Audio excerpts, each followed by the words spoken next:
Sasquatch, ghost, dogman, aliens, demons, shadow people, skinwalkers, even the Fae.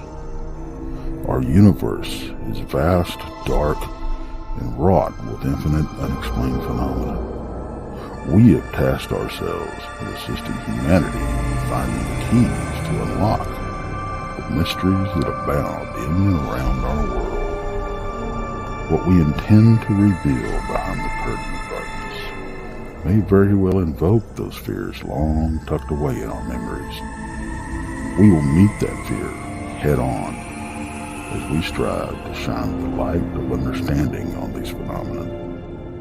The goal is to arm you with the power of knowledge to confront and even combat these entities. We welcome you to join us on our quest. We are Midwest Night Watchers.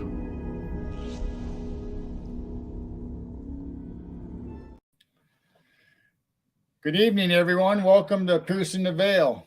Hi, everyone. Tonight we have a special guest. You will probably all know her, Danielle Diva. And as you know, or should know, that she is a host and a co-host on Texas Front Porch, where she has her own show there on his platform called the Diva Dimension. And she gets into all kinds of stuff as far as metaphysical mediumship and all kinds of wonderful things and great stories that she tells. And also she is an author, if you didn't know, and she has a book out, and we'll get into that tonight, and I'll let her tell that story for you, and we'll be sure to post a link in there so you guys can all check out her new book, or her book that she has out. And we'll go ahead and bring Danielle up, and we'll get this rolling. Welcome. Hi, welcome. Hello, everyone. Hello to everyone in chat. Hello, Gerald and Jane. Thank you so much for having me. It's my pleasure and my honor to be part of your show this evening. Oh, thank you for coming. You. My pleasure. My pleasure. I know this show isn't really the perfect time for everybody, but like I've told everybody else, I work second shift, so during the week's kind of out for me. I mean, Jane could probably do a show on her own and have people. No. so I keep it to the weekends for us, and we try to make appearances on other people's shows, but right now I've pretty much used up all my vacation until later this fall. So I can't even go on other people's show during the week now because I kind of used up everything. Well, vacations are always fun, but they always come to the end, right? So, yeah, right. Well, I'll get some more hours here this fall, and I'll be able to spread it out a little bit more till the first of the year. Mm-hmm. So thank you for coming on, and we're excited to hear some of your stories and what's going on with you. Yeah, up in Canada. Well, first of all, like I'm saying, thank you so much for having me.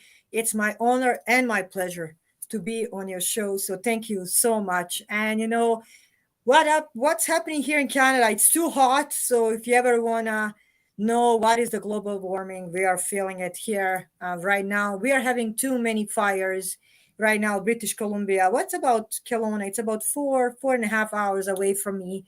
It's burning down totally. So it's quite horrible in British Columbia. Alberta was burning down about a month ago, so we're a little bit better now.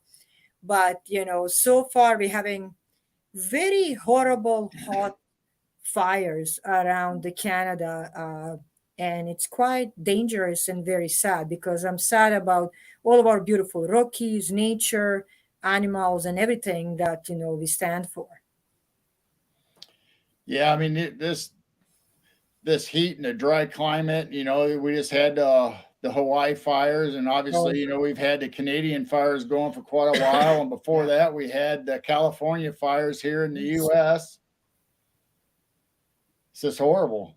It is. And I think talking about that, you were mentioning what's happening. Also, what I can tell you, we are getting more and more reports of the Sasquatch or the Bigfoot here and prairies, because I do live in prairies.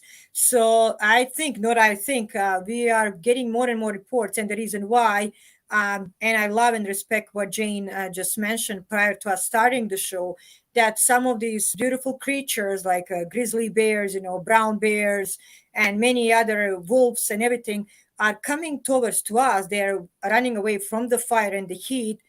But I don't think it's just those. It's also, we're getting more reports of the Bigfoot and the Sasquatch just here in Edson, what's about 2 hours away from here, in a prairies. And Stony Plain, it's about 20 minutes away from exactly where I live, because I'm on suburb of the city. So what I do love.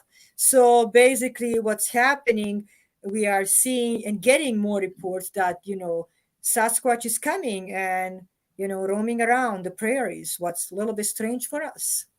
Yeah, Hello, yeah. everybody. Love you all. Scott Ross and my wonderful vet. Big hello. I have a big respect for our military personnel, for our men and women in uniform. So I salute you, ladies and gentlemen, and thank you for your service. Absolutely. Yes. Yes.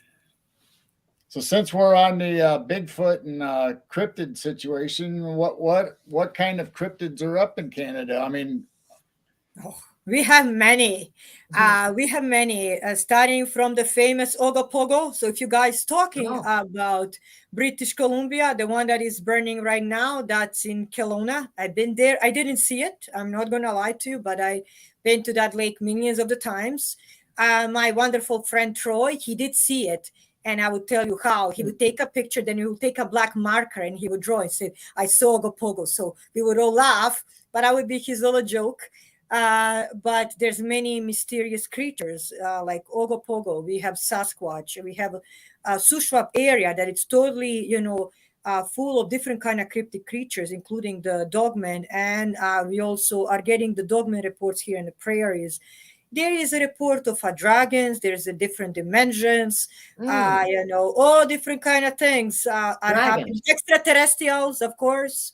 Or if you're talking about, identifying flying objects, aliens, name it, we have everything. So we are north, cold and free, but we are full of many unknown things.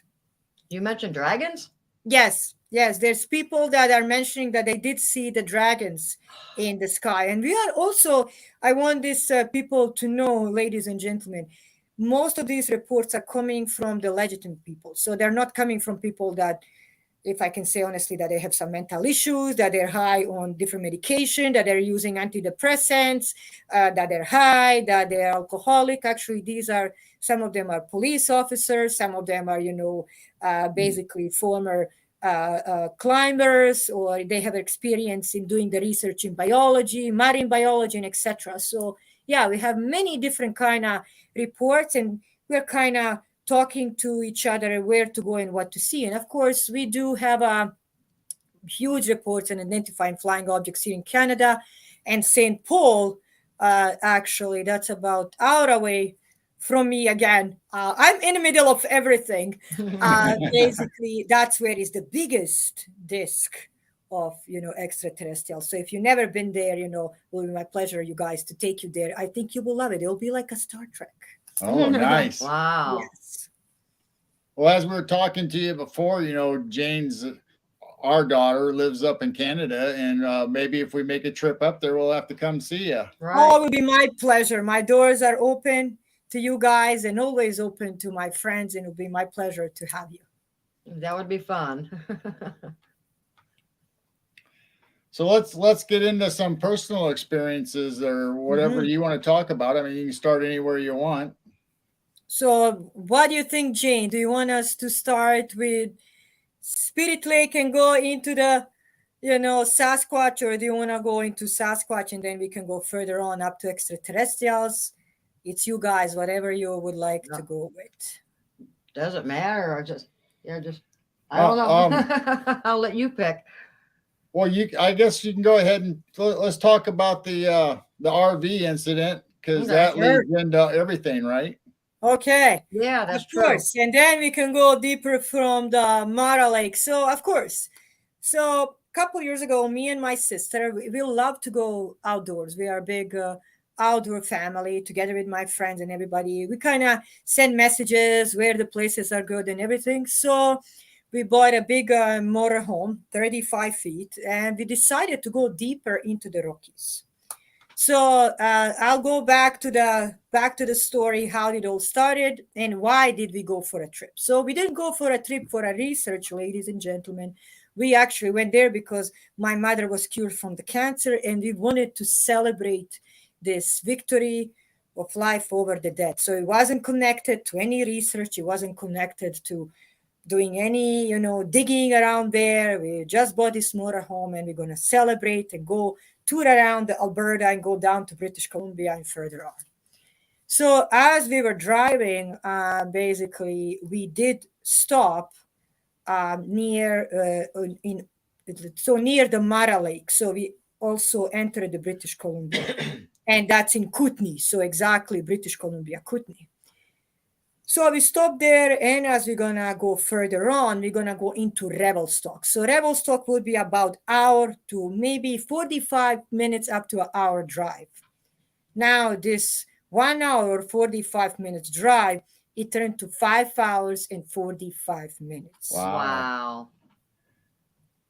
And I'm gonna tell you why now, so that ladies and gentlemen, you can understand. This is a highway through Rockies.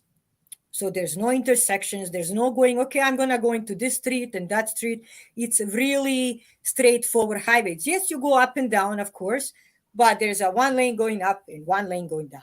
And then the hills are going down. So if you go into down, you probably will never survive because you're going to go down the hill. Or if you go on the side, you may end up in a ditch, and that's the way it goes.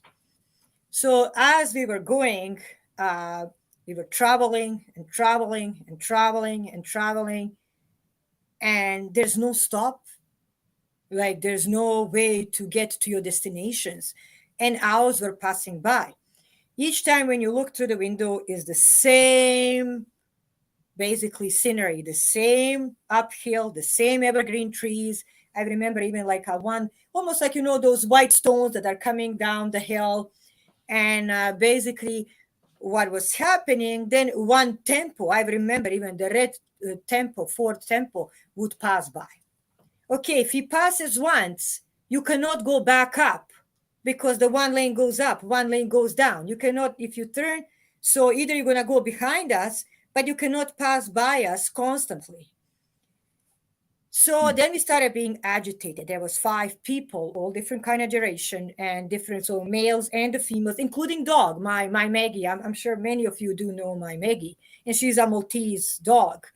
And everybody started becoming more agitated, shouting at each other, why did we take this road? We want to be in a Revelstoke already. What's happening? This is not possible. And then we started being all tired. And I remember that. And I was personally driving. As I was driving, I felt like my body is going down. And anybody that knows me, they know I'm a night owl. I can last till the morning and next days. And because I also did a nursing for 20 years, so I'm used to, and I work night shifts. I don't need to sleep. Hour, 2 hours, because my biological clock is totally out of the space. And what happened, I felt really tired and I was feeling drained. Finally, we saw the Revelstoke and we parked the RV. We had a Revelstoke camping ground already booked. And I'll never forget that. I look at everybody and with GPS, and this is not the first time we went in that direction. Like I'm saying, we go clamping or camping all the time. And I look at it and I go like, what is the time we spent here on this road? It said 5 hours and 45 minutes. Wow. I look at everybody. Nobody said anything. We are really chatterboxes. Everybody, even dog. My dog was we have a big pull-up couch, inside when you enter, like where is the kitchen area and fridge. So there's a pull-up couch on your left. And she was just laying down, very quiet. And she didn't move. So I got really worried. I combed her hair out. She didn't want to eat, and she just lay down. Everybody just got changed, and I'm not going to lie to you guys. All what I did I put my hair, and everybody knows me, I'm a clean freak. I put my hair in a ponytail and I just sit like on the couch, put my head, and I fall asleep. I didn't move. Nobody moved. In the morning, we woke up around 9:30. And I'm telling you that when we came, it wasn't a nighttime. Because, during the Rockies, anybody been to the Rockies, even in Colorado, in Montana, if you're not experienced like somebody who's a ranger, you cannot go down the hill or up the hill. You have to have a special headlights, and you cannot see. There's no possibility. So when we were leaving the area, it was around 1. So when we came there, it was around 6:15 or 6:20 p.m. We slept till the next morning. Wow. More than 12 hours. Nobody moved. And I remember I went for a shower and I was quiet. And as we were sitting down, I go like, do you guys know what happened last night? And go like, no, we were all so tired. Everybody just slept. And my hair was wet. I remember like was yesterday. I was combing my hair out. I said, well, we were caught by Kootenai web. And my sister knew a little bit about it. And this other gentleman goes like, I heard about that. I said, I thought it was just a fairy tale in one way, to tell you honestly. But in Kootenai, there is a military base. They don't hide it. And that military base does do all different kind of testing, including the, being lost in time, playing in different kind of weather, different kind of scientific testing, and etc. It's a great area where you can do many things without being seen. So we were part of that experience too. And I'll never forget that. We ate the breakfast. It took us, we were there for another 7 days. And we went deeper to the BC and basically towards to the coast. Kelowna, if you're talking about Kelowna burning and going down, I turned around, and as we were going back, another person told me, please, let's not go back the same way. Even if we go around, it's going to be longer for 165 kilometers. And I said, I totally agree. And you know what? We made it home safe and sound. But being part of that project, or being, caught inside of that web, how they call it, or have that lost time, it was experience that I will never forget till the day I die. Now, Tired, so lost. And I wasn't the only one. I'm talking that inside we had people, different generations. We had people that were all, how should I say, not having any mental issues, or, basically being on any heavy medications. So nobody was doing hallucinations, what's pretty good. So we're happy about that, because I heard that somebody who takes somebody who was an antidepressant, and a person will start hallucinating, getting even more, angry and agitated. But our behavior did change. After maybe 2-3 hours, I'm going to tell you, everybody will say, why you're not stopping? You need to change. Well, you want me to drive? There's only that direction going straight. I can go up the hill and down the hill. I can only turn the RV when I need to find where I can turn it, because it's pretty big, 35 feet, and go back. But when you're going up the hill and deep into the Rockies, basically the highway is very narrow. And if you go down, you won't survive. There is no way. And that's a big motorhome when it goes do. There's no way. There's no chance. So after that, we realized what happened, and I started talking to many people that did end up, we call it a web of time, in that lost time on the highway towards to the, British Columbia, in the Kootenays. We were not the only one. But that lost time is something that I will remember to the day I die, and I would never like to experience it ever again. So was it the hour and a half, or whenever you thought you should have arrived at your destination? Is that when you started figuring out stuff was going on and weird? Yes. And when we figured out, and I'll never forget it, first time I saw the Red Fort Temple, and another gentleman was sitting beside me. And I go like, okay. And as I was driving, I saw the Fort Temple again. And I'm like, maybe it's the same car. You never know. Sometimes it's the same. It can be the same Lincoln passing beside one another. It's just coincidence. Right. But then when the fourth time happened, and the fifth time, it passed by us 6 times. Wow. And always the same stop signal. There's no stop signal. And I look at him, I said, do you know what's happening here? He goes like, I don't know. And that's when another person, the older lady, stands up. She came to us, walking from like a basically, there's a couch and there's two big driving chairs and there's like a little sitting area where it's like you can eat and drink, and there's a kitchen behind. It goes like, what is happening here? We are not moving. We are constantly on the same spot. And I go like, I really don't know, because we are going, 100 kilometers per hour, and it goes up to 80 to 100. And, it wasn't slippery, it wasn't rainy, it wasn't foggy, so that the weather conditions were perfect. So it's not like you can, and that's what I'm saying, it's not like you can even get lost, and there's no intersections, there's nothing there. And they only have like a two, and that's another thing, you only have a one toilet stop that you can do before you go deeper. And after that, there's no toilet stops, because they say it's not safe to stop that deep when you're inside of the Rockies. And the road is closed after 10 p.m. because there was many people crashing down the mountains. The reason why, because you cannot see anything. That's what I'm saying. You don't go only if you are experienced ranger, military personnel, those people. And we are not, we went for a vacation, but I'll never forget that lost time. It was something that will stay, in my mind till the day I die. Would I like to experience it again? No.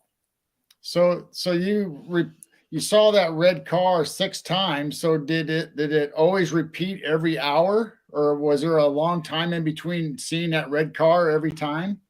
It was about hour and 10 minutes that we would see them passing by. And is it possible, Aunt Edna, that was also stuck in the same loop?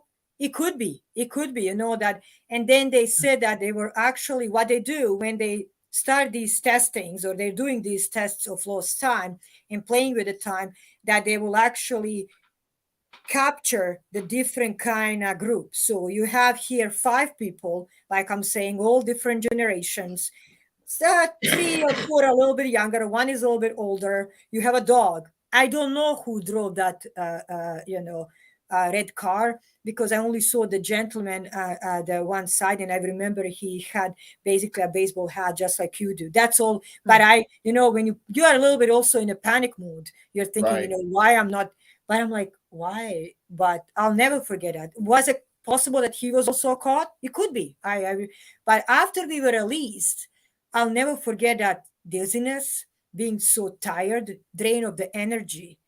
And when we came, I'll never forget that. I was like, oh my God. We park in a Revelstock. We check in, because you have to check in that you park the camper, of course. We parked it, and all what I did, I just put my hair in a ponytail, and I didn't change. I didn't do anything. And I just went like this, and I was drained. I fall down. I couldn't move anymore. But I figured out in the morning what was happening. And that's when we decided we're not going to go back in that direction. Wow. No, you've never gone down that road again?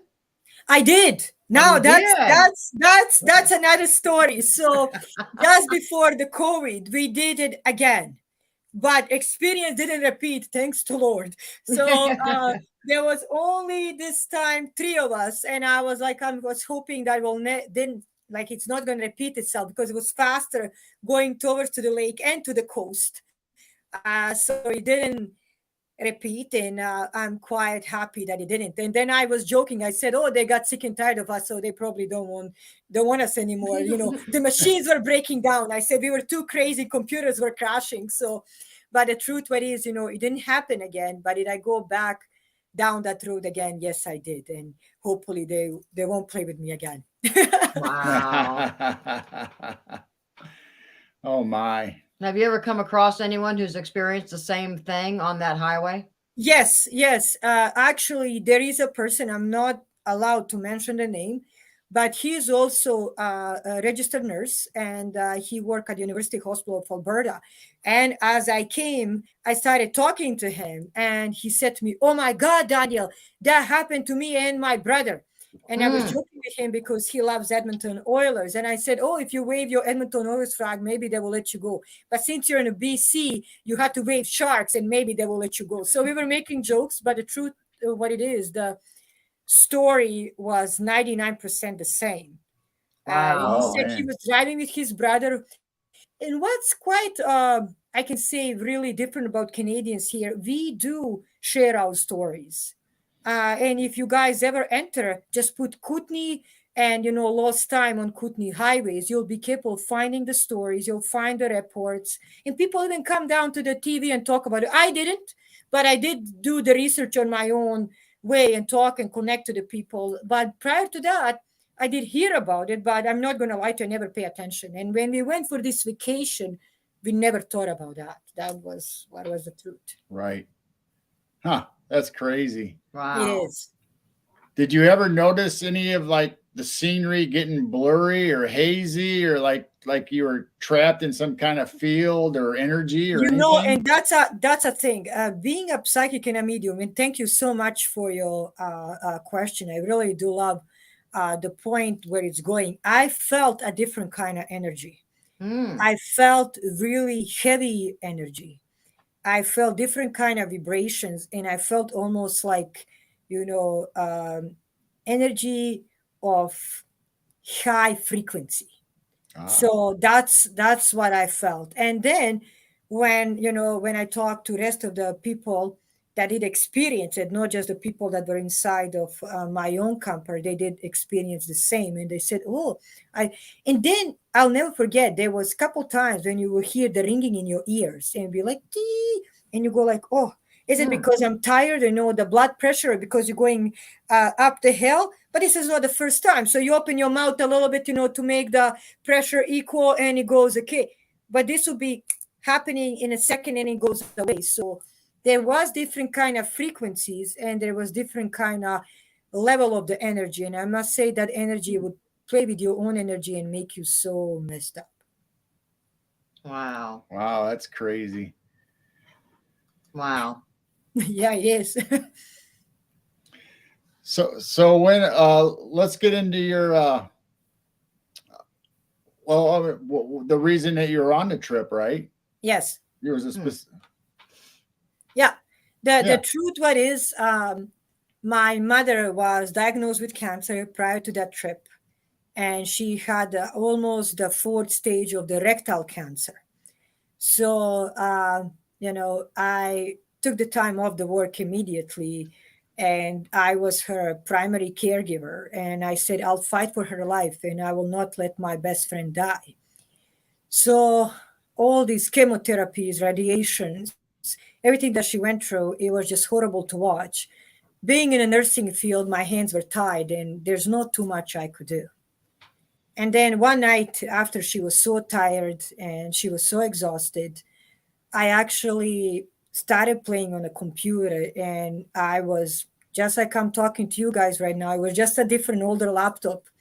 I was playing and I was trying to find, cures and treatments, anything that I can do. And then basically I heard about this lake before because one of my good friend, he's a shaman. He told me, Daniel, there is a Lake Wanakami, but they call it now Lake St. Anne. So anybody that want to do the research, you just put Lac St. Anne. So LAC dot St. Anne, ANN. And it's in Alberta, Canada. And I heard about that lake. And as I was typing, they were showing there people that were paralyzed. I'm not joking, paralyzed and started walking. People that even had HIV, multiple sclerosis, addictions, heartbreaks, because people can go into severe addictions or depression because their heart are broken. So many different kind of things. And then I decided to finish that basically weekend with her therapies because every weekend she was off the therapy. And then on Saturday, I will take her to the Lake St. Anne. Now, again, what is the irony that this lake is 45 minutes away from my own home? So just from here, 45 minutes from the studio, ladies and gentlemen. And well, you will love Nighthawk, what I have to share here. And thank you so much for sharing your opinion and your thoughts. And then after that, I came to that lake, and she did bait inside of the lake. She did all the praying and all the heart opening and soul opening to the lake. There's no particular prayers that you need to do. There's no, okay, it's a Roman Catholic, it's Greek Orthodox, it's Hindu, it's whatever, however you want to play, you go and pray to the lake. And after that, we went inside of the church, and there is a little church on the side because when colonists came, they actually changed the church, they changed the name of Wanakami, what it means, the spirit lake, into Lake St. Anne. And the reason why they started believing in it is because everybody had chicken pox and they started dying like chickens, one by one. Oh. And then they heard that there is a shaman at the lake who can treat them. And if they go bathe in the water, they'll be treated. And they did get treated by the lake. And they said, we're going to call it the Lake St. Anne. And the first, basically, Jacques Thibodeau, who was the first pastor there, he decided wherever he goes for a first mission, he really loved the Saint Anne, and he's going to make that mission by the name of that saint. So basically, but the entire lake has been occupied by Nakota people, Saint Alexis tribe, that's been living there for over thousands of the years. They did their practice at shamanism. They offer the gifts of tobacco, apples to the earth and to the lake. I do the same. They do the drumming, they do the sacred healing and the prayers and their enchanting. And then basically what I did, I started doing the same with my mom. And I even brought the holy water that she would, from that place, she would bathe. This lake is also recognized by John Paul II. And there is Vatican keys when you enter basically the ground, the sacred grounds. There's no money that you need to give because Alexis tribe never allow anybody to charge for the healing. So you can come and there's no money to give. There's no money to, that you have to give to somebody under the table to touch the water. The lake is there for everybody. This is a hidden jewel. Wow. And anybody who goes inside of the pictures or inside of my book, and you guys can even find that on the line, but of course in my book I went a little bit deeper in it. There is a wall of healing. You'll see crunches, you'll see pictures, you'll see the names. So this is original stories and testimonies of these people being healed. I'm talking about hundreds and hundreds. And I went after my mom was feeling better. And was winter, you guys. So imagine here the lake is frozen. It's minus 50 degrees Celsius. And the lake is closed. But then I took a garbage bags and I went over my boots, tired. And I went and I walked to the lake. I parked my car and I walk. And I said, I brought the tobacco and I brought the apples. And I said, dear lake, if you heal my mom, I promise you, I'll make the world know your name. Forgive me. It's all that close to my heart. And my mom is getting better and better. And Dr. Keith Tenkel in the Cross Cancer Institute here of Alberta started seeing that her cancer is shrinking and that cells are dying. Oh, and wow. I told him about it. I didn't hide anything. He turned around and he said, do whatever you're doing. This is working. So it's not like he said, okay, and he comes from Australia. He's coming from Australia, and he's one of the top oncologists here on Cross Cancer Institute here in Alberta and in Canada. And my mother got healed. Then I started digging more about that lake and connecting to those beautiful people of Nakota. And I learned that lake actually has different kind of properties, because meteorite fell into the lake. Now, this is a fact. And it gave different properties also to the water. There is a little island. Again, it's inside of the book, inside of the lake. And they say that there's a magic spirits and gnomes living on that island. And when they do drumming, they call the spirits to protect this holy ground. Wow. So this lake has many beautiful stories. And I promise to the world that I will let people know about it, not because of me, because they can come and they can have a chance of healing and saving themselves or saving their soul or their loved one. So it's not about me. It's actually about healing, connection to the other side, and beautiful Aboriginal people here in Canada. So make sure that you post your link for your book sure. in chat so everybody can see that and go to it. And sure, I'll do that right now. I didn't know you wanted, so I apologize. No, Oh, that's no all right. problem. Maybe, I think someone will probably love the link to your book. Yes, Now, is it on Amazon or is there a yes, certain it's on place? Amazon. I did send it to you guys. I can send it to you. I did send it to you to your messenger. Yeah, I will post that in the after show and make Yeah. sure that the links on into the Okay. description. Okay. Because basically this book it means a lot to me, and I means a lot to people that don't know where to go. It doesn't matter what disease and what illness is. There's people there that had issues with addiction, fertility. There's people that had issues with mental depression, um, multiple sclerosis, and many things. And then Vatican came, and Paul John II came, and that's when he actually said this is a holy ground itself. But prior to that, this was always part of the healing and place of sacred ground and connection to the spirit world and other side for beautiful Nakota people. I do. Yeah, I was going to ask you what the healing aspects of the lake was. But now you've said that the tribal, the native people, and also the meteorite. Is that the two elements you think that makes that lake special? Yeah, the truth what is when I started digging a little bit deeper and I started talking with some of the beautiful people from Nakota tribe, they actually say that there's a dimensions there that are opening to another world. So they're actually capable of connecting with the spirit world and ask for healing. Another thing, scientifically, meteorite when it fall to the water actually give different properties to the water, so this is scientific fact. And then we know that shamanism, it's really ancient way of healing and connecting and opening different dimensions. And I think both of those did play and still do play a major role when it's coming to this holy water and the healing water of the spirit lake here in Alberta, Canada. Wow.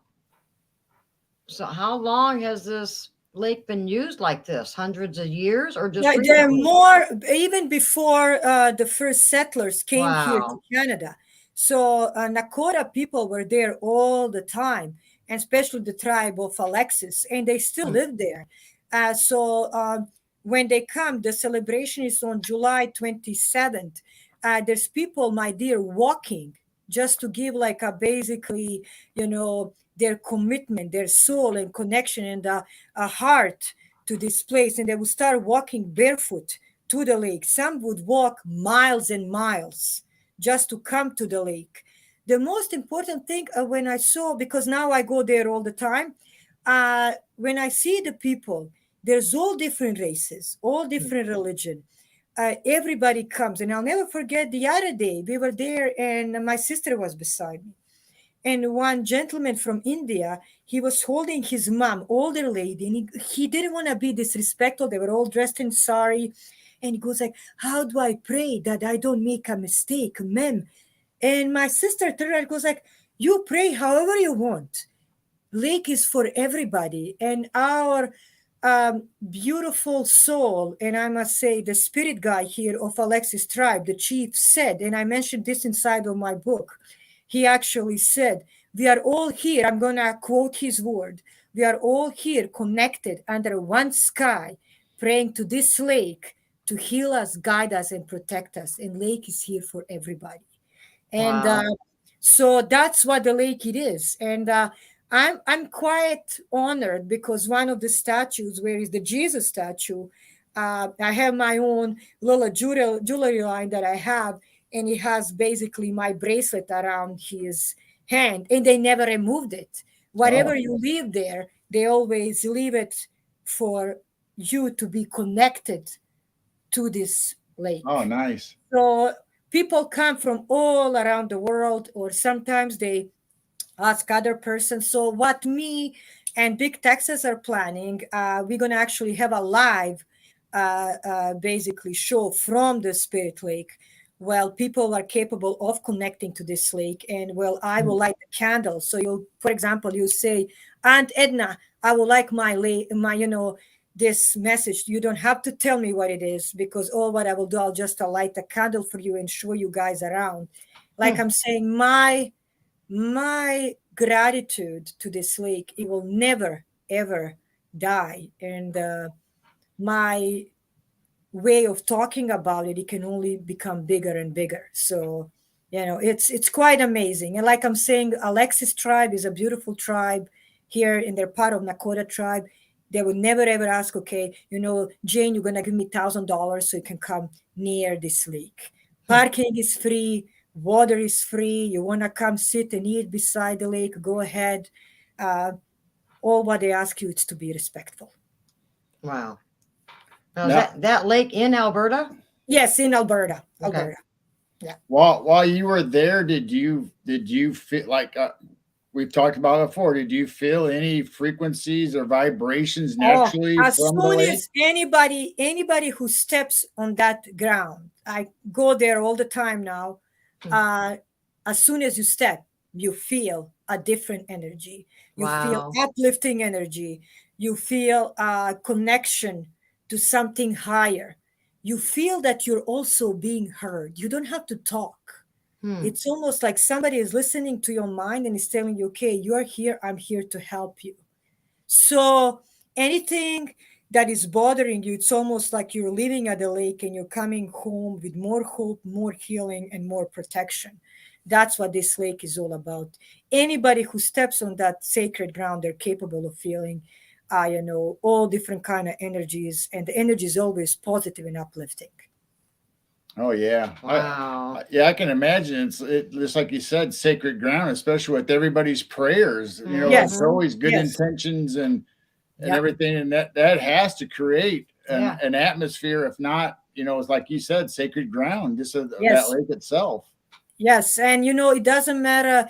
And what's also amazing, when you come there, you feel this power of a different energy. That's why I call it the magic. It's almost like you feel a magic. There's something different there, something stronger, something powerful, something there for each and every one of us. It doesn't matter who we are and where we're coming from. Yes, Aunt Edna, I agree. Very beautiful. And I'll never forget the first time that I went inside of the water. I was looking at my mom. She went inside of the water, and that's the only thing. You don't come there in a bathing suit. We are not there to be in Florida, California, or British Columbia. We're there to pray and be respectful. I have a long hair up to half of my back, and the water is never cold. And anybody who tells you that, the water is never cold. And I felt like all that lake is just taking all my pain away. And I wasn't sick, but mentally and spiritually, my heart was heavy because I had my mom fighting for her life. And I'll never forget that. In every chapter in a book, every single word, like I'm saying, is there for you guys and for people that are looking for spirituality, for healing, and another chance. Now, did your mom feel it right away that yes, this was working? That's amazing. When she came home, this is the first time after 4 years that she was sleeping. Wow. And she had stoma. She doesn't have stoma anymore. She just had a incision, but she was wearing stoma too. And part of her bowels and rectum was removed. It was pretty bad, and she was sleeping. And I'll never forget that. I was sitting and I was looking at her, and she felt, she said she felt at peace. She felt like somebody did give her a second chance. He gave her, time to rest and time to heal. And that's something that I will never forget. And like I'm saying, every detail, including the doctor's names, the names of the treatments, everything in there is true. And that's why I don't mind that the book got checked. And I do respect that, because there's always people out there that they have, they, like I call it, they hunt in the dark. But to me, I'm looking for people to find out that spirituality, hope, love, and there's something much higher above us. It does exist. Wow. That's really powerful. Wow. Yes. Well, it reminds me of the waters in that other country. What is that place called that we were watching? that people got in, the heat got healed. Yeah, it's over in Europe, I believe. Yeah. I can't think of what it was called. It's almost the same thing as Yeah. the grotto. It's some a grotto where Oh, they go grotto, in. yes, the grotto does have it very similar to it. Yeah. Except this one is connected, to be honest. Even if I am a Greek Orthodox, the one in Europe is more connected to, let's say, biblical times, what is the truth, in biblical era and the saints. This one is really connected to Aboriginal people, Aboriginal way of healing and connecting to other side. They're both very powerful. I respect them both and I bow to both. But of course, like you're saying, is it there a place where people can get healed and get miracles? I do believe in that. Yeah. Wow. Yeah. That's Lord Des, so yes. interesting. Yeah, yes. Yep, be kind's right, Lords. Lord Des, Okay. yes. Yes. I'm sure there's places like that all over. It's nice that it's really close to you. And Yeah. but even here in the U.S., they say the natural springs and stuff have healing powers. Maybe not to the extent where the meteorite in the Native American land was, but I mean, there's all kinds of places you can go for healing. Of course. You don't necessarily have to travel half around the world to get to them. I mean, yeah, and that's what I was saying. Like I didn't know. I heard just a little bit about it, but I didn't know that this is like 45 minutes away from where I am sitting right now.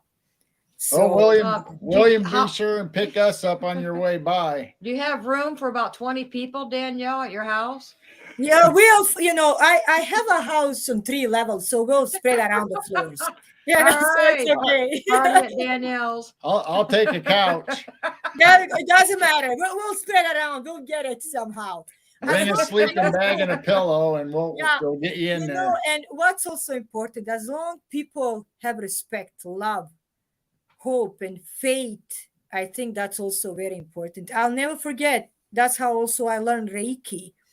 And I started practicing that first time on my mom.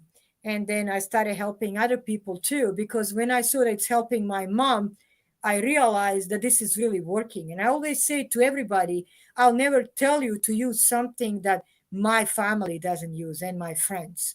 And the reason why, just like when you talk about the stones or about the candles, about spirituality, many people go and spend thousands of the dollars, hundreds of the dollars on some stones and the candles, but they don't work. And the reason why, actually, you have to put intuition. You have to give it power itself. It's your hope, faith, and love.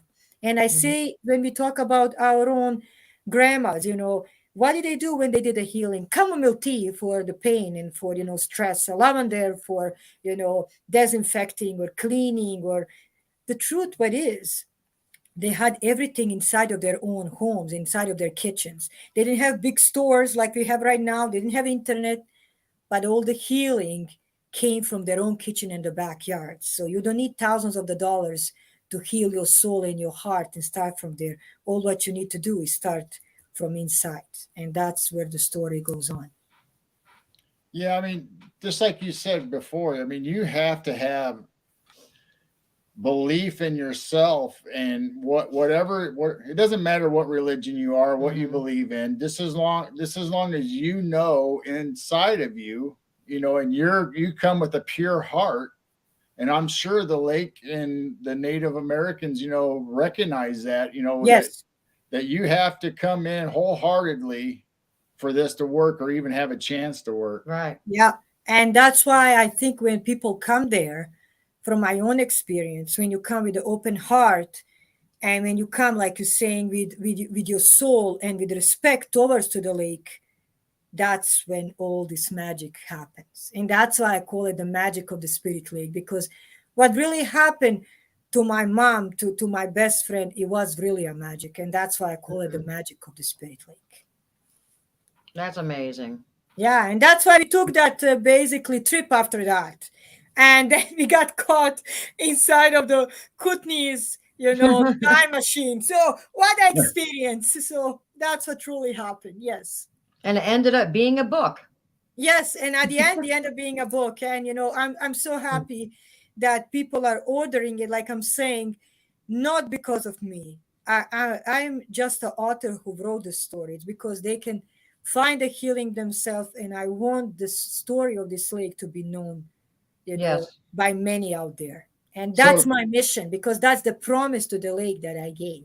so Mm. tell everybody the name of the book again, where they can find it Yeah, before we move on to some other subject. sure. So, ladies and gentlemen, this book you can find on the Amazon, and it's called The Magic of the Spirit Lake by Danielle Diva Borozan. And my last name is Borozan. And you'll find it immediately. And I hope you enjoy it. And maybe you never know, you come and do the camping here in my backyard. That's awesome. Yeah, we definitely are going to get that book. Thank you. Wow. So, any cryptids around that lake that maybe they want healing and stuff? Like they sneak in there at night and do their own healing in the lake? And they actually do say, like I was saying, that there is gnomes. And I mention them also inside of the books. And if you guys want to go read on that deeper, it does exist on the, native history here in Canada. These gnomes are protecting the island. There is a little Oh. island in the middle of the lake. And they Mm. walk around as they do the sacred drumming. And you have to know how to do the sacred drumming. When the night comes, the lake is closed. That's Mm. the only time. Like around the area, you can do the camping. There's even like a little, I think the little cottages at the bottom that people can do renting and everything.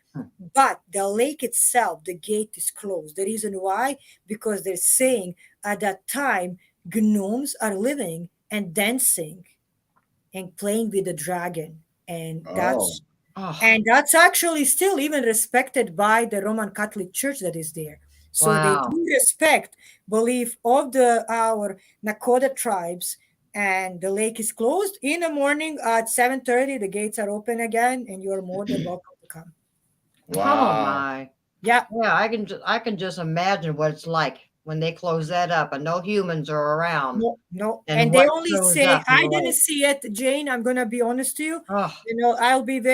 They only say that certain, basically, shamans did go, and that they're capable actually going and, talking to these creatures that do show up from the lake.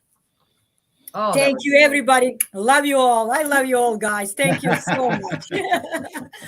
Yeah, we got Duke in chat also. Oh, Duke is my great friend, big supporter, and he's gonna also be on my show. He's gonna talk about the Bigfoot, so I'm quite excited. Nice. Thank you. Wow. Yeah, we love Duke. Well, I mean, there's just so many people. I mean, everybody in chat, we know really well. Everybody that has podcasts, we're starting to become friends with, and Yeah. Yes. it's just such a tight community. It's really nice. Yes, very tight community, and I love it. It's really wonderful to be part of this family in this community. Like I'm saying, it's somebody maybe inside that is a little bit unexperienced, or scared to share their stories. I think we are here for them. Yeah. But also for somebody who is just like me or like you guys, we feel really connected because we know together we can go to another dimensions and explore many beautiful things that exist on this planet. Well, if it wasn't for you or you coming on our show, a lot of people would not have heard about this lake and the healing Right. property. So that's why it's so important to make these connections with everybody and let them share their stories and let them get it out. Thank you. Thank you very much. And that's what's really important to me. Like I was talking to you a little bit earlier, and I said, it's not about me. It's about giving a chance, a hope, love, and light to people that need it. I think your friend Duke's having fun. I don't mind. I really don't mind. And he likes joking with me. I really don't mind. Yeah, I have many too, and I do believe in many with them. And this is my little protector. That's my Georgie. So there we go. Yes, we are connected with everything, I believe. Yep. Hello. Hey, freaky. I was going to tell you when you do your show Saturday or whenever you record it with Tex, Yeah. remind him that somebody in chat the other night called him Texie Bear. Okay, I will let him know. I think that's going to be his new nickname, Texie Bear. Texie Bear. I'm not sure if he's gonna be happy about that, but I'll say, please, brother, it's not about me. I didn't call you that name. So if you don't like it, don't complain. That's great. Yeah, I just love your show on Saturday. You and Tex just make a good team, and Thank you. Talking about what you're talking about is just amazing. You're not really talking about the crime itself. You want to get into the details of these serial killers, and why are they thinking this way? And it's a really interesting show, and both of your shows is just amazing. And I'm just so glad that you're a part of Thank you. Tex Front Porch team, and it's been great. Look at that. We I'm got enjoying everybody in here now. Oh, now we got Dennis Carroll. We got William, we got Dennis, we got everybody coming in tonight. Yeah, I'm really enjoying it. Like I'm saying, I was accepted in a family, that I really needed it. I want somebody who can understand me, somebody who knows where I'm coming from, and somebody who has the same opinion, experiences as I do. And these people put me under their wings. They pushed me, they supported me. So they are my family, and I love them deeply. And we don't talk just about, cryptids and infamous minds and Diva's dimensions and extraterrestrials. Lots of times we chat each other every morning. Good morning, Danielle. How are you doing? That means a lot. It's not about just like, oh, I'm good. How are you, my friend? So to me, little things like that make connection between people. And that's what's most important. I think that's what we are missing in this world. It's more respect and connection, unfortunately. But I'm hoping that we'll come to the age of enlightenment and start connecting to one another. Yeah, you better start working on Duke a little bit. Duke is another story. I always joke with him and laugh. And when we chat and he said me, "This is Daniel, what's up?" And I said, "What's up there in Montana?" Like, you don't know about Montana. And then I start joking with him. But Duke is a wonderful friend, and I have a big, big respect for everybody in my community. I need to stop reading chat. I need to pay attention to you, because I look over and I saw that he had this gnome and it said, "Go away." And I just started giggling. And I can hear him saying that. That's the bad part. Yeah. Go away. He can do that. I believe so, yes. Let's spend a little time and talk about your encounter with the Bigfoot. Yeah, speaking of Sasquatch. Oh, yes. So this is the first time in my life that I did encounter that creature. Again, we were driving our camper, and I parked the camper, and we were on the Medicine Lake. So you guys can type it again. It's called Medicine Lake in Jasper National Park. And my doggie, Maggie, was barking, and she was barking. And I'm like, okay, let's go across the road as we park the RV. And as we went across the road, she was pulling, because you cannot let the dog off the leash. It's against the law. The dog in National Park has to be on the leash all the time. And I put her in my arms, and we came to the little edge. It's like an uphill, and you can see all these beautiful, beautiful evergreen trees. They're really, really gorgeous. And as I was looking up, I'm like, what is she looking up? It could be a deer, a bear, we have lots of wolves there, coyotes. So I'm thinking she saw something. And then as I was going up, I'm like, no way. It's not possible. This is happening. And then I went again up. I saw this huge creature, beautiful eyes. I'm going to tell you that I remember a beautiful blue eyes, like a sky, looking directly at me. For a moment, I thought this is not possible. Then I approach one more time. As I approach one more time, I actually do see this creature looking at me back again. Then Maggie was barking more and more. I didn't feel scared. I'm a person who is an explorer, who's very gutsy. And I went more towards, and then the creature went boom, boom, boom, up the hill like I never saw that in my life. Again, I do know what humans are because of my medical background. I know human anatomy very well. And I'm looking at them like, it's not possible. These are human muscles and human legs. I know what grizzly bears are. I'm an outdoor person, and living here in Canada, I saw them from climbing up the trees when little like this, and mama is waiting down there while they're learning how to climb the trees. I know what cougars are. So I was shocked. I went back to my camper being a chatterbox. Nobody couldn't believe Daniel is quiet. And I said, oh my God, you guys, I just saw that and that. And then I reported it to the Jasper National Park, to our rangers. And they didn't question me. They said I'm not the first one who reported seeing different kind of creatures in Jasper National Park, and that this is not something new for them. And and they're gonna mark it down. So pretty much they are not surprised, because they're saying many people reporting seeing many different things. And in Jasper, anybody has been in Jasper, we have expedition coming from all around the world, and they do research on glaciers deep inside of the woods and God knows where, because many things are even still there, not touched by the humans. But I think it's okay, and it should stay that way. And basically, that put me on this mission to not hunt like a hunting, but in a way to connect more with the Sasquatch. And now we're getting more. And I just heard from one of my friends that since the fires are, becoming worse and worse, that all these creatures, and including the animals and wildlife, are coming more towards the prairies, because we are bordering with the BC.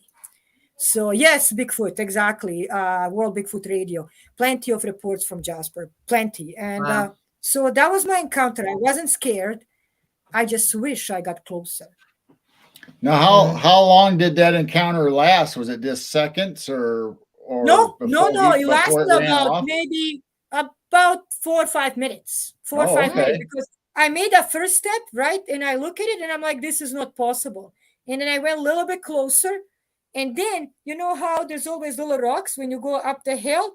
And then as I started climbing up and I stopped and I look at him, and the Maggie, the dog's animal, she wants basically to come from my arms, barking, barking. I think he also got scared, Mhm. and he ran up, doo, doo, doo, up like that. And I was just like, what did I just saw?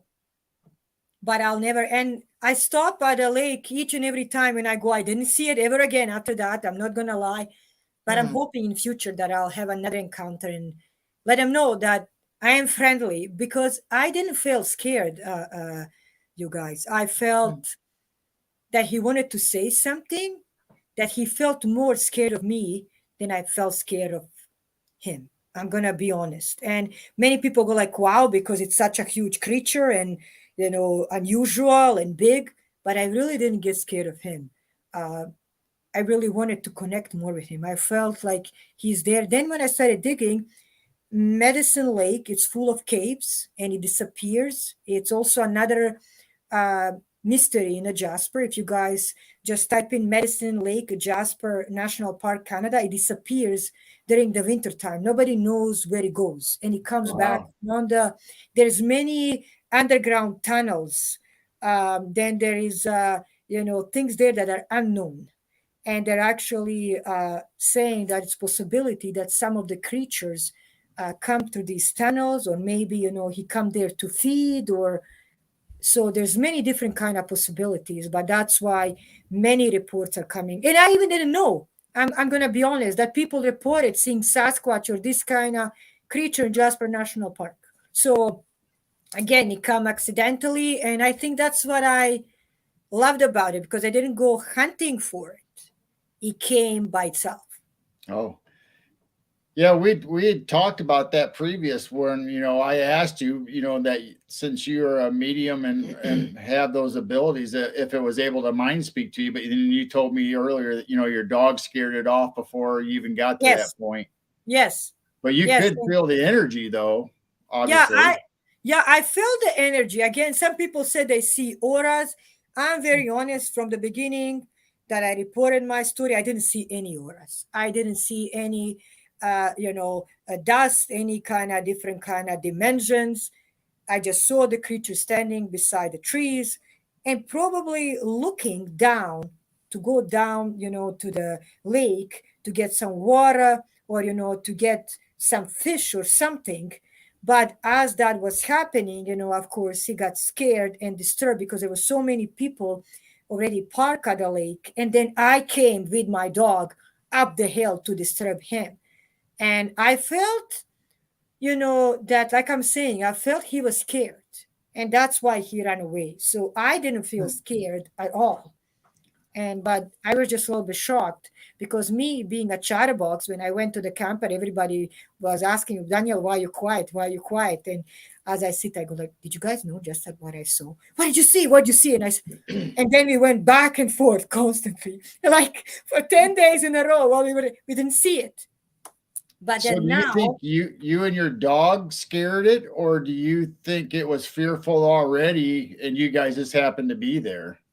I personally think that he was watching people. And there was about 6 to 7 cars already parked.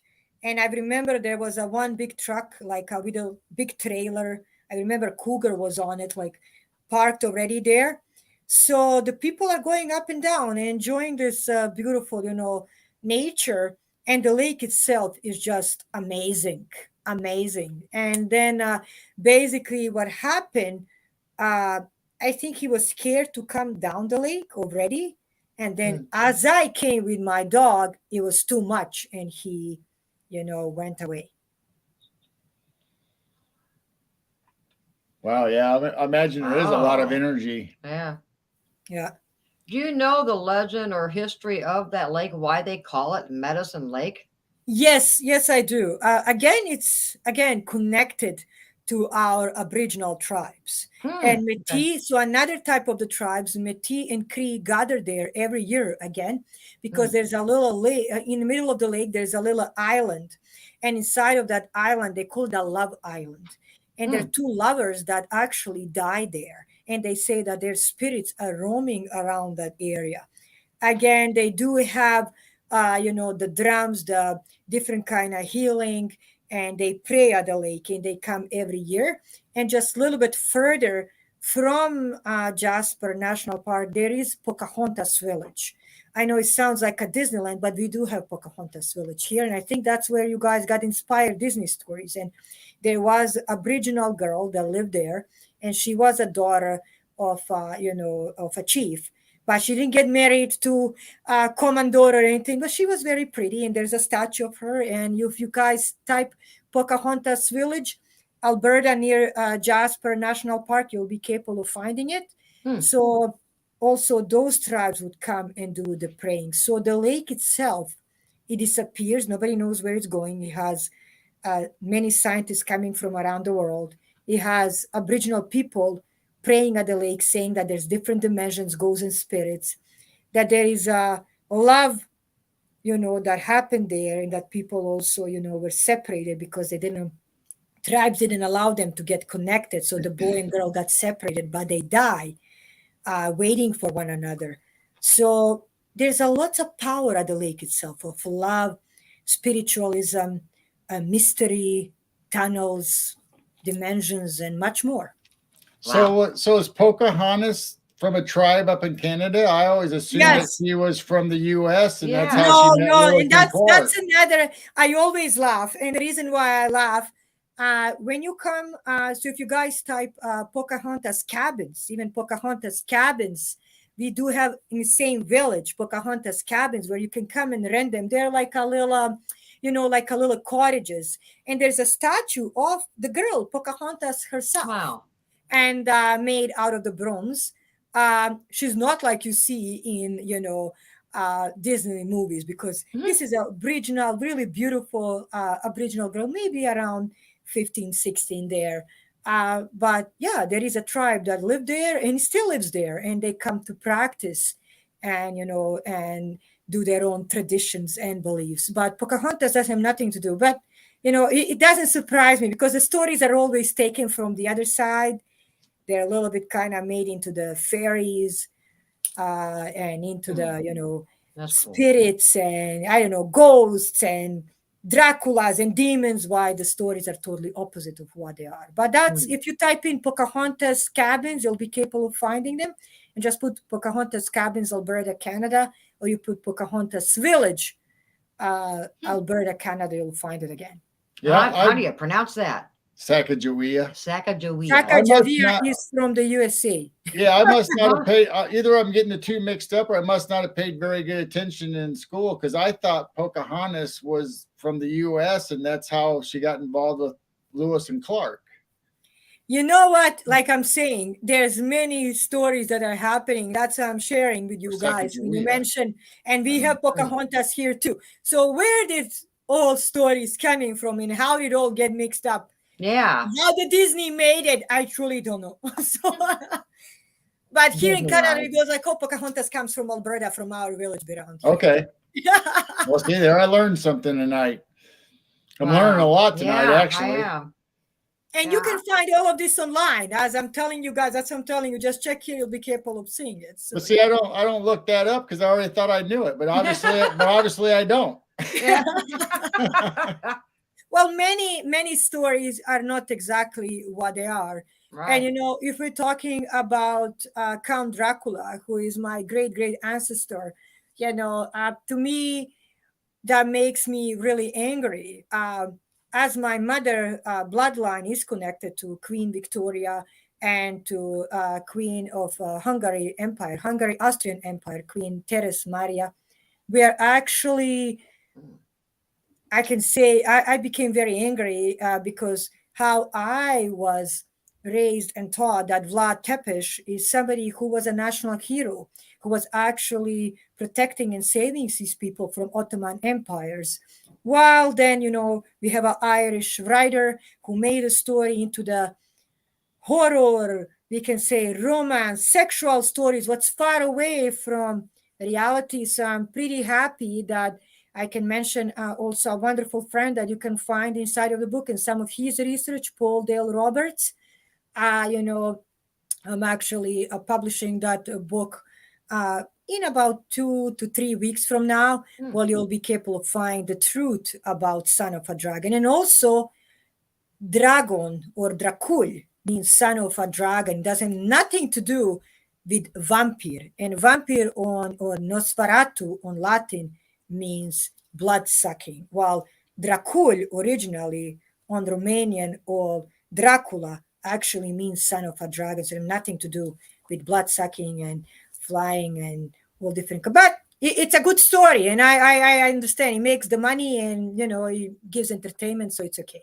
Well, you know, when I heard you first talk about, you know, that your relationship or that your relative, you know, on Texas show and Duke show, you know, you had that series going on. And, you know, me growing up, you know, I watched the vampire movies, obviously. And then on the History Channel, they always talked about Vlad the Impaler. It was always the bad and dark side. It was never your side of the story and what he did. Yeah, and that's what makes me, and thank you so much. That's what that you mentioned that, and that's what most of people that know who he is make people upset. And just like I promise, you know, to Spirit Lake that I will give the truth. That's what I promised to my great uncle. I said to him, I will say the truth to the world about you, because his original name is Vlad Tepes. He was a middle child. He was a fighter. He was brutally abused at that time by Turkish Empire. He saved more than, you know, more Slavonic countries than any other leader at that time. I must say he was betrayed by his own brother, you know, because his brother went onto the Turkish side. And imagine that your father will give you to the Turks to be inside of their prison so you can save your throne. So your throne is more sacred to you than your own blood and your own sons. Vlad is somebody who had, of course, I'm not going to lie, you know, and that's true that he didn't do impaling, that he didn't fight brutally against the Turks. But I think there was a lot of PTSD, post-traumatic stress disorder, because he was taken from the family when he was already 11 years old.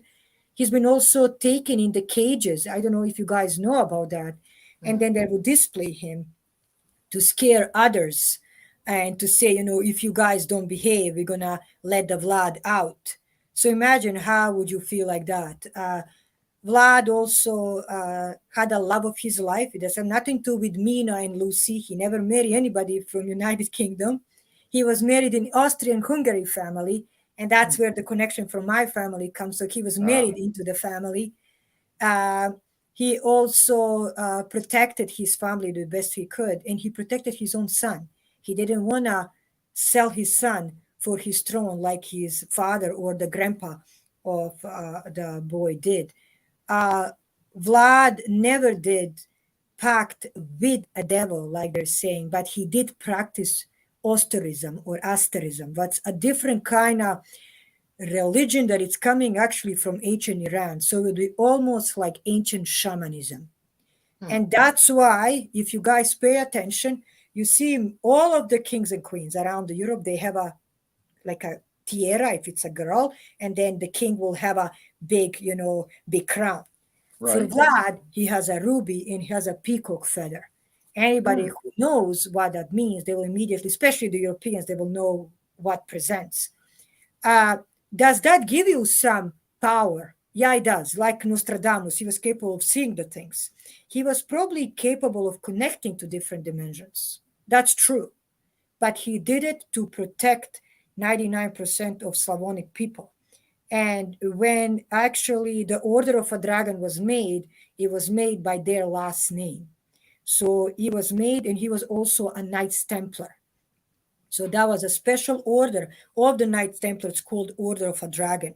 And he was a member of it. So all of this beautiful history was erased by, Bram Stoker. And that makes me very angry because he was Zoroastrianism. Thank you, World Bigfoot Radio.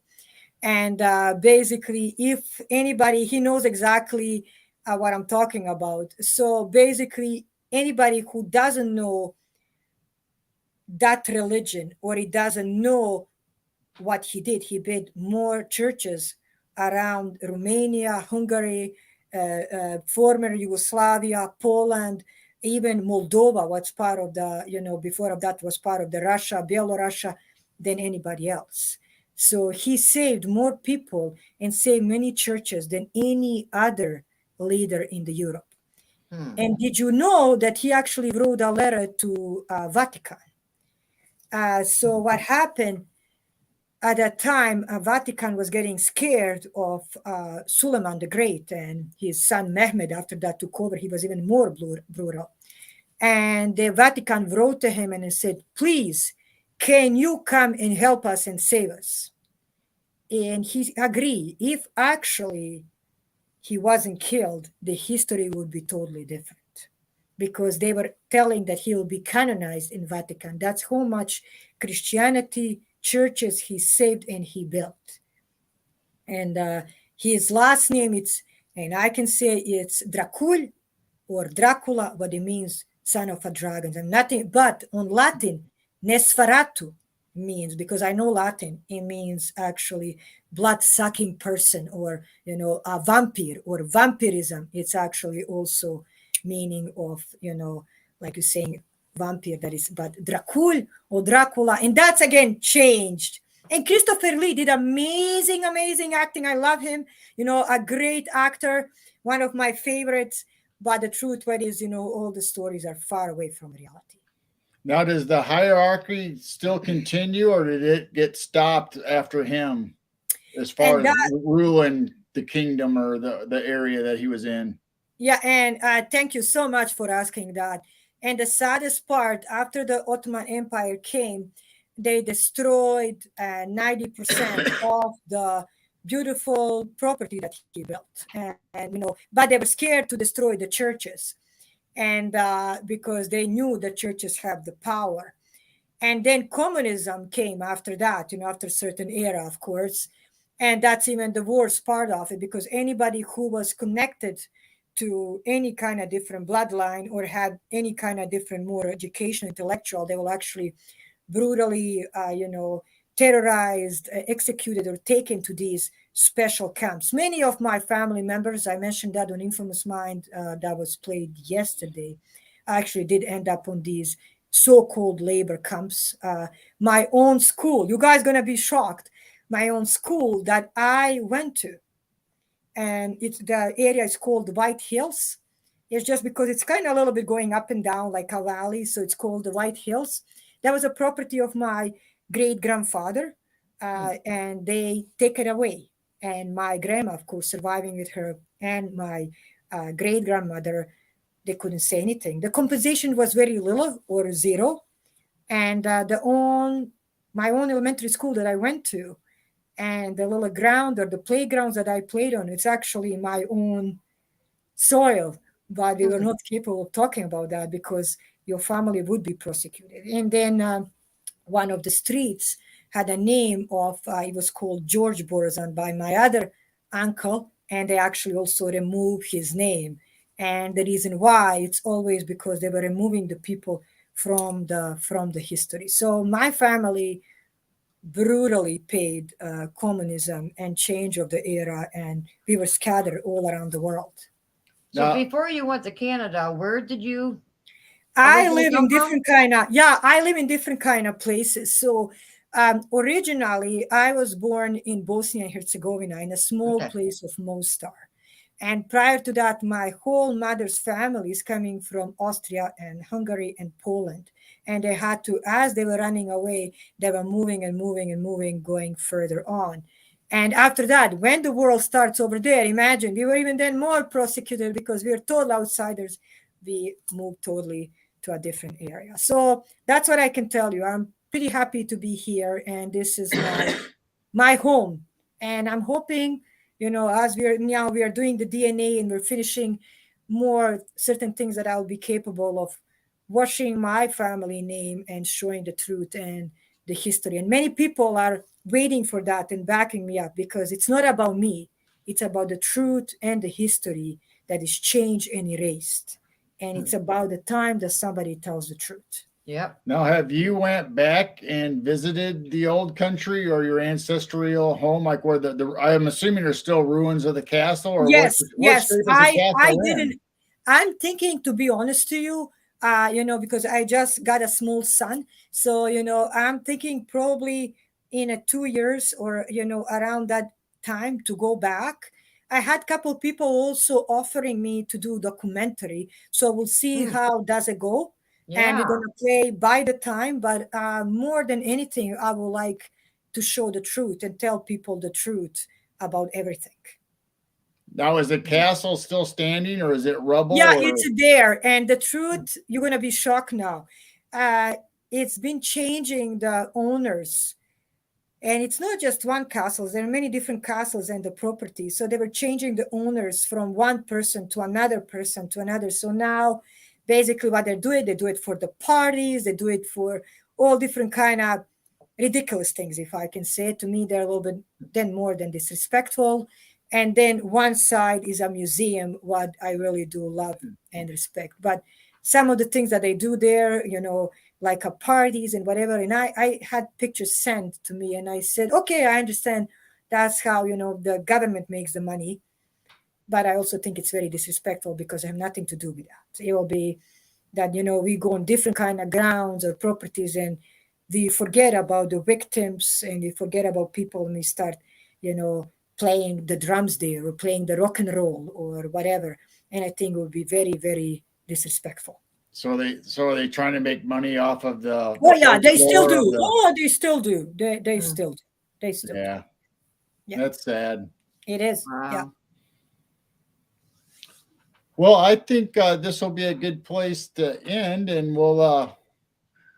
We just loved every story that you told so far. We'll have to have you back on again sometime, and especially if you go visit your homeland and see how that goes. Yeah. And you know what? It's my pleasure to be with both of you this evening to share, this hour and a half. It went fast like that, you know.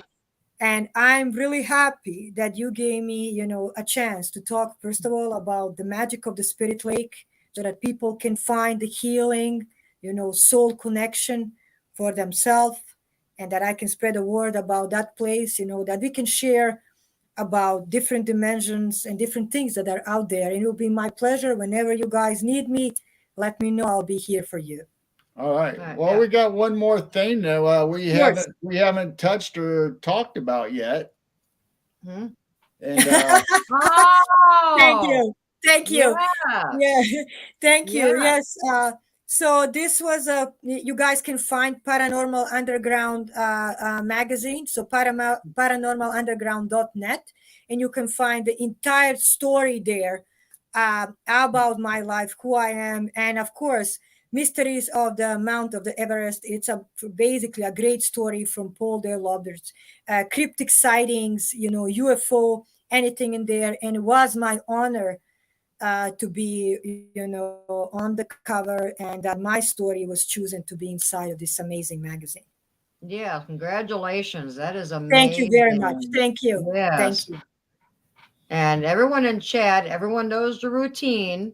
Duke's starting in about a half an hour. We all need to Mhm. go over there and hang out in Duke's chat and watch his show that starts at 8 o'clock Central Oh, Time. yes. And I just want to thank everyone who showed up. This was just amazing. We had quite a few people just pop in and out. And I just love hearing other, we're friends with so many people who have shows. But what we're trying to do is when you guys come on, we want to hear your experiences. And that's what I just was so curious. Like, okay, I want to hear about Canadian, all the cryptids up there, and anything, anything woo. Of course. And and you guys do amazing show. I do watch it. Thank And you. Midnight West, you guys have so many great stories, topics, guests. I really do love it. And I really do recommend it to many people. If you guys want to join, join here. And you can also join to me and Tex on Infamous Yep. Minds. And you Yep. can also Mhm. join me on Diva's Dimension every Wednesday. I'm there from 7 to 8:30 p.m. by Mountain Time. So MT Central Time will be, I think, 1 hour behind or 1 hour in front. Yeah, I think it's 1 hour behind. Yeah. So they have to go to Texas Front Porch, Yes. and then you have your show on his platform. Yes, it's called Yeah. Divas Dimensions every Wednesday, and will be my pleasure to answer your questions because I also do live readings. I Mhm. talk about different stories. I bring guests. We also talk about many different topics from different kind of dimensions up to extraterrestrials. Very good. We enjoyed this so Yes. much tonight. That is great. I did enjoy too. You guys are fantastic. No, thank you very much. Thank you so much for having me. Well, everyone in chat, thank you for showing up. And Don't go away, Danielle. yeah, don't go away, Danielle. No, I won't. All right. All right. Okay, I won't. I promise. All right. We will see everyone on Wednesday/Thursday morning, 12:30 after midnight, which is actually Wednesday night when he comes home, but officially Thursday morning. We will be at our midnight lounge or night owl lounge. Excuse me, not midnight. And we will see everyone next Sunday. And I just want to thank everyone for showing up. And make sure you go check out Duke's show here in half an hour. Yay! All right. So like we always say, be kind to others Mhm. and show some love to somebody, and love and peace to everybody in the chat. And Yep. be sure to pray for everybody that's been mentioning stuff in here, whether it's William or whoever in chat said something that they were going through some struggles and Yep. stuff, and just send out the love to everybody, and that's what this is all about. And pray for California. They're going through the hurricane tropical storm, and there may be a lot of flooding tonight. Oh, So Jesus please pray for Christ. California. My prayers and my thoughts Mhm. are with everybody. All right, So with that note, we'll see y'all later and catch you next time. bye. Love you. We love you. Bye bye.